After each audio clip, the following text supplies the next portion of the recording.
Halo semuanya, Assalamualaikum warahmatullahi wabarakatuh.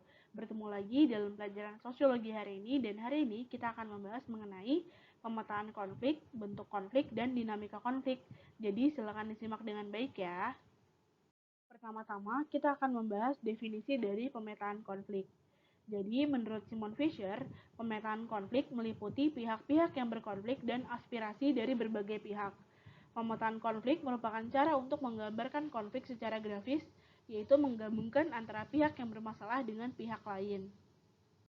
Sekarang, kamu bisa cermati panduan pemetaan konflik menurut si Hutmiel. Yang pertama, siapa yang menjadi inti pihak yang bertikai? Artinya, kamu mencari tokoh dari pihak yang berkonflik ini. Yang kedua, apa yang sih yang menjadi persoalan konflik? Yang ketiga, apa hubungan antara pihak-pihak yang bertikai? Yang keempat, apa persepsi penyebab dan sifat konflik di antara pihak yang bertikai? Yang kelima, apa perilaku akhir-akhir ini dari pihak yang bertikai? Nah, yang terakhir adalah siapa pemimpin pihak yang bertikai? Selain pemetaan konflik menurut Hugmill tadi, ada pemetaan konflik secara psikologis menurut Amr Abdallah. Yang pertama adalah source atau sumber konflik. Jadi dilihat sumber konflik ini tuh apa. Nah, yang kedua, isu apa sih yang menjadikan ini sebagai konflik?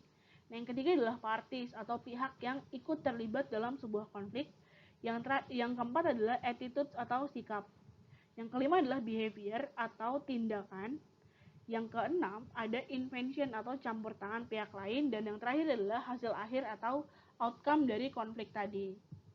Bentuk-bentuk konflik.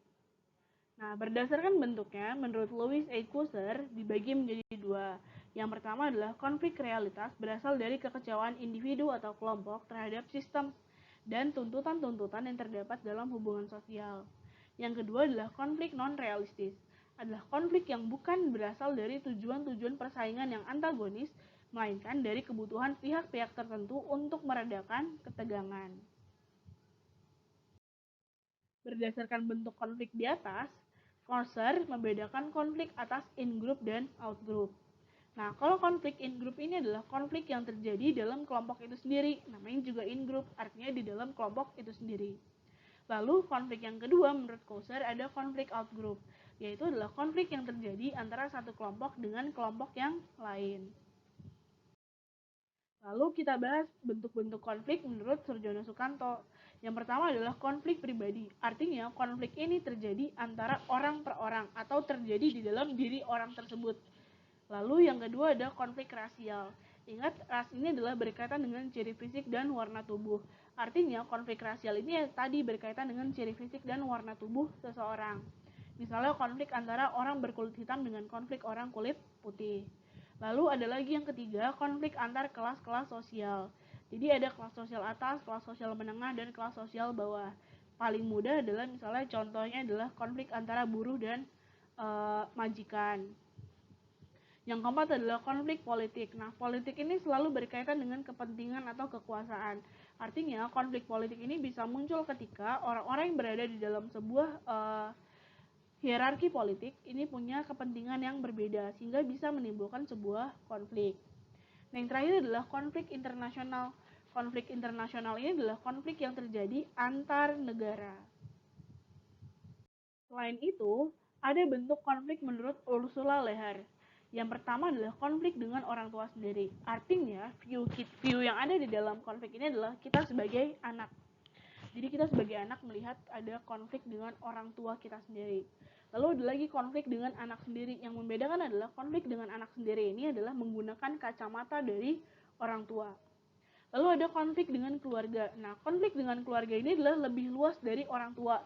Misalnya melibatkan kakak, adik, sepupu, atau yang lainnya. Lalu ada konflik dengan orang lain. Artinya ini di luar dari susunan keluarga. Misalnya dengan teman sepermainan. Lalu ada konflik dengan suami atau istri. Artinya berkonflik dengan pasangan. Seperti suami, istri, atau yang lainnya. Lalu ada konflik di sekolah. Artinya konflik ini terjadi di dalam sekolah. Lalu ada konflik dalam pemilihan pekerjaan. Nah, biasanya orang punya kegamangan terhadap profesi yang akan dipilih. Nah, ini termasuk dalam konflik dalam pemilihan pekerjaan. Lalu ada konflik agama, dan yang terakhir adalah konflik pribadi. Lalu kita bahas mengenai isu dalam sebuah konflik. Apa sih isu itu? Nah, isu dalam konflik itu berkaitan dengan hal-hal yang mencuat di dalam konflik. Isu dalam konflik dengan demikian berkaitan dengan konflik yang terjadi. Ya iyalah, isu ini adalah sesuatu yang berkaitan dengan konflik yang terjadi karena isu adalah apa sih yang mencuat dari si konflik tadi. Nah, hal yang mencuat dalam konflik tadi kita sebut sebagai isu. Lalu kita bahas mengenai dinamika konflik. Untuk memahami dinamika konflik adalah dengan melihat sumber konflik, menganalisis karakter hubungan di antara berbagai pihak yang berkonflik, mencari model tindakan yang harus dilakukan, dan yang terakhir adalah melihat penahapan konflik. Nah, sekarang dilihat ada tahapan konflik menurut Fisher. Yang pertama adalah prakonflik. Prakonflik ini adalah adanya situasi ketidaksesuaian antara pihak satu dengan pihak lain. Artinya prakonflik ini terjadi sebelum konflik dimulai atau pemicunya ini adalah disebut prakonflik. Yang kedua adalah konfrontasi, adalah mulai terbukanya suatu konflik. Yang ketiga adalah krisis, adalah puncak terjadinya konflik atau pecahnya suatu konflik.